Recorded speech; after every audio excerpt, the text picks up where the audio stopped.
नमस्कार दोस्तों, एक बार फिर से आप सभी का स्वागत है विंध्य पाठशाला के इस चैनल पर। दोस्तों, जैसे कि आपको पता है कि हम लोग इस समय प्रीवियस ईयर के क्वेश्चन को लगा रहे हैं। किसके प्रीवियस ईयर का क्वेश्चन? जो आपके बिहार शिक्षक भर्ती में महत्वपूर्ण साबित हो सकता है। बिहार के जो बीपीएससी का प्री का क्वेश्चन है उसको हम लोग लगा रहे हैं। इस समय 1995 क्वेश्चन डिस्कस कर रहे हैं। इसका पहला पार्ट हमने बना चुका है। आप अगर बहुत जल्दी में है, समय कम है, तो आप फास्ट वीडियो करके देखिएगा, क्योंकि थोड़ा क्वेश्चन कम से कम 150 क्वेश्चन है। 150 में से लगभग कुछ क्वेश्चन रिपीट होते हैं, तो इसीलिए आपको प्रैक्टिस करने की आवश्यकता है। आइए समय न गंवाते हुए, निम्नलिखित में से किसका योगदान होम रूल लीग की स्थापना में नहीं था? तो टी.ए. एलकाट का नहीं था, एनी बेसेंट जी का था, बाल गंगाधर तिलक का था, एम सुब्रमण्यम अय्यर जी का था। 1916 ईस्वी में बेलगांव के सम्मेलन में होम रूल लीग के गठन की घोषणा की। अगला है 1905 के स्वदेशी आंदोलन में मुख्यतः अप्रभावित कौन रहा? तो कृषक और मुसलमान अप्रभावित रहे, बाकी महिलाएं, बुद्धिजीवी सबने भाग लिया था इसमें। अगला, भारतीय राष्ट्रीय कांग्रेस की प्रथम महिला अध्यक्ष। देखिए, दो क्वेश्चन पूछा जाता है। एक पूछा जाता है प्रथम महिला, और एक होता है प्रथम भारतीय महिला। प्रथम भारतीय महिला, प्रथम भारतीय महिला। तो प्रथम महिला अगर पूछा जाए तो आप एनी बेसेंट लगाइए, कांग्रेस की अध्यक्ष।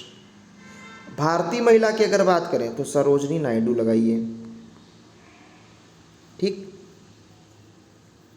एनी बेसेंट 1917 में इसका अध्यक्षता किया था, कलकत्ता अधिवेशन की। सरोजनी नायडू 1925 में अध्यक्षता किया था कानपुर के अधिवेशन में। ठीक। हिंदुस्तान रिपब्लिकन एसोसिएशन HRA, इसकी गठन स्थापना 1924। सबसे पहले भारत के क्रांतिकारी संगठित होना शुरू हुए। इसके पुराने नेता थे राम प्रसाद बिस्मिल, योगेश चंद्र चटर्जी, सचिंद्र सान्याल। अक्टूबर 1924 में इन क्रांतिकारी युवकों का कानपुर में एक सम्मेलन हुआ और हिंदुस्तान रिपब्लिकन एसोसिएशन का गठन किया गया। इसका उद्देश्य सशक्त क्रांति के माध्यम से औपनिवेशिक सत्ता को उखाड़ फेंकना और एक संघीय गणतंत्र संयुक्त राज्य भारत की स्थापना करना था। तो हिंदुस्तान रिपब्लिकन एसोसिएशन में आपने देखा। अगला है छोटा नागपुर का पठार एक समप्राय भूमि है। सबसे बड़ा हिमनद तो देखेंगे तो गंगोत्री है इस चारों ऑप्शन में। क्षेत्रफल के अनुसार राज्यों का सही अवरोही घटता क्रम बताना है आपको। तो सबसे पहले आप MP, फिर UP, फिर आंध्र प्रदेश, फिर बिहार। निम्नलिखित में कौन भूमि बंधित नदी है? लूनी नदी अरावली श्रेणी में अजमेर के दक्षिण पश्चिम से निकलती है और यह नदी भूमि बंधित नदी है। 320 किलोमीटर लंबी यह नदी अरावली के समांतर में अर्ध मरुस्थलीय प्रदेश में प्रवाहित होकर कच्छ के रण के दलदली भूमि में विलुप्त हो जाती है। याद रखिएगा। मानसून का निवर्तन इंगित क्या करता है? साफ आकाश, स्थल पर तापमान के बढ़ने से। भारत के चावल के कटोरे क्षेत्र का नाम बताइए। तो कृष्णा गोदावरी डेल्टा क्षेत्र। अगला, भारत में सबसे महत्वपूर्ण मत्स्य उद्योग है प्राकृतिक अंतःस्थलीय। मार्मागांव पत्तन कहाँ है? गोवा में है। तेज हवा वाली रात्रि में ओस नहीं बनती, क्यों? वाष्पीकरण की दर तेज हो जाती है। अगला, हमारी आकाशगंगा के केंद्र की परिक्रमा करने में सूर्य को समय कितना लगता है? तो ऑप्शन है 25 करोड़ वर्ष लग जाता है। समस्त विश्व में चीतों की सर्वाधिक आबादी भारत में है और कितने हैं? लगभग भारत में 70 साल बाद 8 चीतों को नामीबिया से भारत लाकर बसाया गया। मध्य प्रदेश के कूनो नेशनल पार्क में छोड़ा गया था। लगभग इस समय 6000 चीते हैं हमारे यहाँ। न्यूजीलैंड में पाया जाने वाला उड्डयनहीन पक्षी है कीवी। उड़ नहीं सकता, पक्षी तो है लेकिन उड़ नहीं सकता। मृदा अपरदन को रोका जा सकता है, वनारोपण करके मृदा अपरदन रोक दीजिए। पारिस्थितिकी संतुलन बनाए रखने के लिए आपको संपूर्ण भूमि के 33% पर वन होना चाहिए। निम्नलिखित में कौन एक पत्तन नगर नहीं है? कैनबरा। टोक्यो, न्यूयॉर्क, लंदन पत्तन नगर है, जबकि कैनबरा पत्तन नगर नहीं है। कैनबरा किसकी राजधानी है? कमेंट बॉक्स में लिख के बताइएगा। आग्नेय चट्टानों के लिए निम्नलिखित में कौन सा कथन सत्य है? तो आग्नेय चट्टान क्रिस्टलीय और अक्रिस्टलीय दोनों ही होती है। पत्थर के कोयले के भंडार में कौन सा देश? तो चाइना।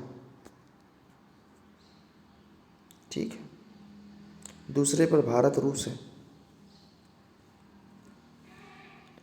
1991 की जनगणना के अनुसार भारत की जनसंख्या, तो ये उस समय का क्वेश्चन था, अभी के लिए कोई बहुत महत्वपूर्ण क्वेश्चन है नहीं। ये है भारतीय संविधान की प्रस्तावना। तो सार्वभौम, सत्ता संपन्न, समाजवाद, धर्मनिरपेक्ष, जनवादी, गणतंत्र, ये वर्ड है। ठीक। उत्तर प्रदेश के राज्यपाल ने विधानसभा के सत्र के आयोजन के लिए इसके अध्यक्ष को निर्देश दिए। ऐसा करने में वे उन अधिकारों का उपयोग कर रहे थे जो उनके पद में निहित है, अनुच्छेद 175 के 2 द्वारा। संसद के दोनों सदनों का संयुक्त अधिवेशन एक ऐसे विधेयक पर विचार करने, उसे पारित करने के लिए जिस पर दोनों में मतभेद हो तभी होता है। और अनुच्छेद 108 के अनुसार संसद के दोनों सदनों की संयुक्त बैठक केवल साधारण विधेयक पर उनमें मतभेद होने की स्थिति में ही होता है। लोकसभा को उसके कार्यकाल की समाप्ति के पूर्व ही भंग किया जा सकता है राष्ट्रपति के द्वारा मंत्रिपरिषद की सलाह पर। अनुच्छेद 83(2) के अनुसार लोकसभा का सामान्य कार्यकाल 5 वर्ष तक होता है, परंतु भारतीय संविधान के अनुच्छेद 85(2) के अनुसार राष्ट्रपति लोकसभा को मंत्रिपरिषद की सलाह से उसकी कार्यकाल के पूर्व ही भंग कर सकता है। अगला है, भारतीय संविधान के निम्नांकित अनुच्छेद में कौन राज्य की विधानसभाओं के निर्वाचन का प्रावधान प्रस्तुत करता है? तो अनुच्छेद 170। अगला, निम्नलिखित में से कहाँ कहाँ पर विधान परिषद है? तो देखिए, बिहार में है, महाराष्ट्र में है, कर्नाटक में है, उत्तर प्रदेश, तेलंगाना, आंध्र प्रदेश। तो 6 राज्यों में विधान परिषद है, द्विसदनीय व्यवस्था है।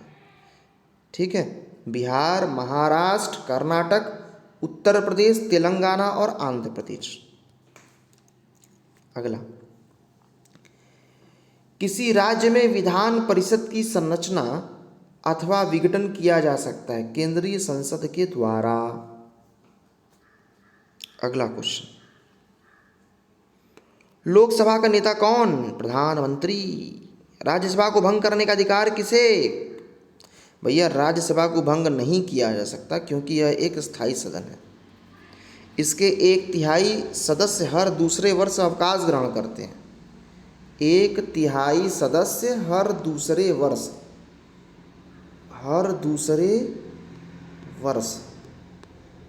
अवकाश ग्रहण करते हैं।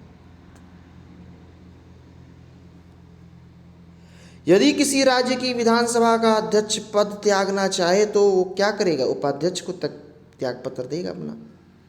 वर्तमान लोकसभा में प्रत्येक राज्य के लिए स्थानों का आवंटन 1971 की जनगणना के आधार पर है। लोकसभा चुनाव का कोई प्रत्याशी अपनी जमानत खो देता है यदि उसे क्या हो। देखिए, लोकसभा का प्रत्याशी को अपनी जमानत बचाने के लिए वैध मतों का 1/6 भाग प्राप्त होना चाहिए। निर्वाचन में 1/6 से कम प्राप्त करने वाले प्रत्याशियों की जमानत राशि जब्त कर ली जाती है। अगला है जिला नियोजन एवं विकास परिषद का प्रधान कौन होता है? जिला विकास पदाधिकारी। अगला है भारतीय अर्थव्यवस्था में संयुक्त क्षेत्र का क्या अभिप्राय है? किसी उद्यम में सरकारी एवं निजी क्षेत्र दोनों का ही सम्मिलित होना। अगला, भारत को एक अल्प विकसित देश कहा जाता है क्योंकि यहाँ पर तीव्र गति से जनसंख्या वृद्धि, कृषि पर अधिक निर्भरता, औद्योगिक उन्नति की मंद गति। विगत वर्षों में भारत की केंद्र सरकार का सर्वाधिक संपूर्ण व्यय किस क्षेत्र में हुआ है? विकास के क्षेत्र में हुआ है।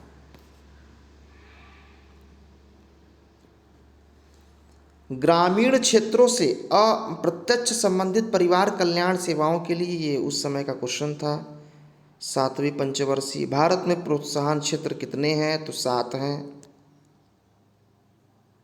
भारत में राष्ट्रीय आय का आकलन कौन करता है?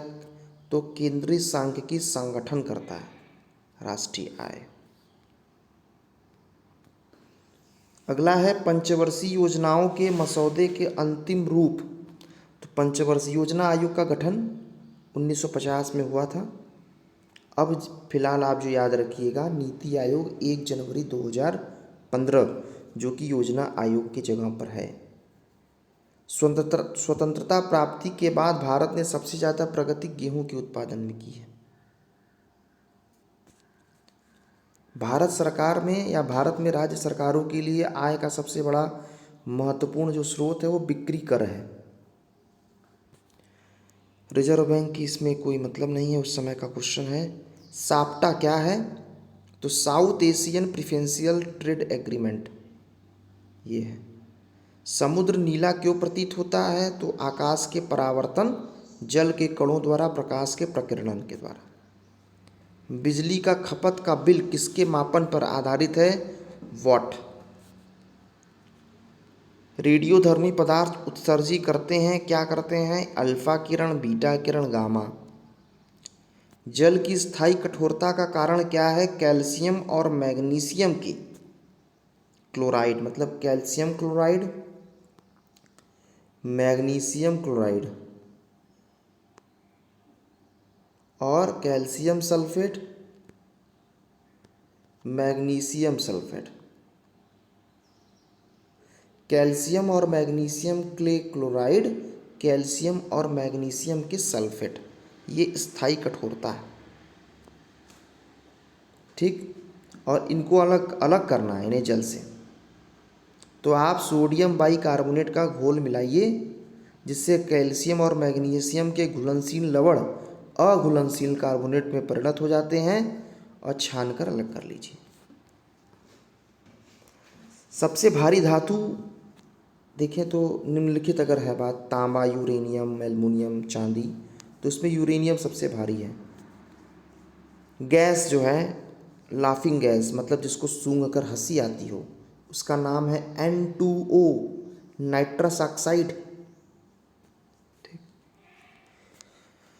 अगला है जीवन चक्र की दृष्टि से पौधे का सबसे महत्वपूर्ण भाग जो है वह पुष्प है। किस वनस्पति खाद्य में अधिकतम प्रोटीन होता है? सोयाबीन में।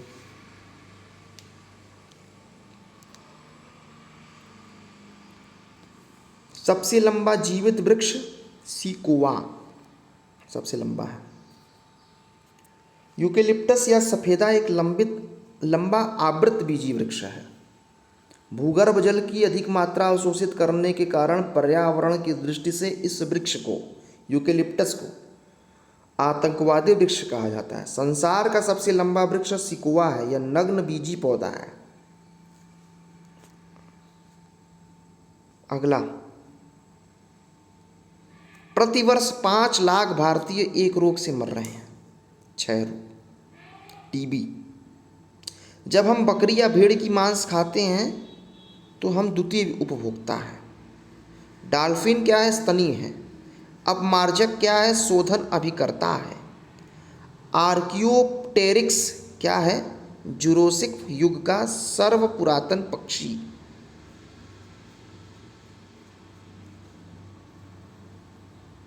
वर्तमान प्रमाण के अनुसार पृथ्वी पर जीव का उद्गम 2 लाख वर्ष पूर्व हुआ। इस युग में प्रोटोजोआ, शैवाल और जीवाणु थे। ये तो कोई मतलब। सर्वदाता वर्ग के रक्तदाता का ग्रुप क्या होता है? ओ होता है।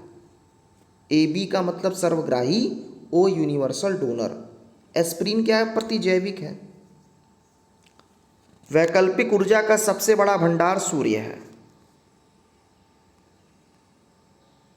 ग्रीन पीस या हरित शांति क्या है? पर्यावरण समर्थकों का एक अंतर्राष्ट्रीय संगठन है जिसकी स्थापना 1971 में कनाडा में हुआ था। ठीक।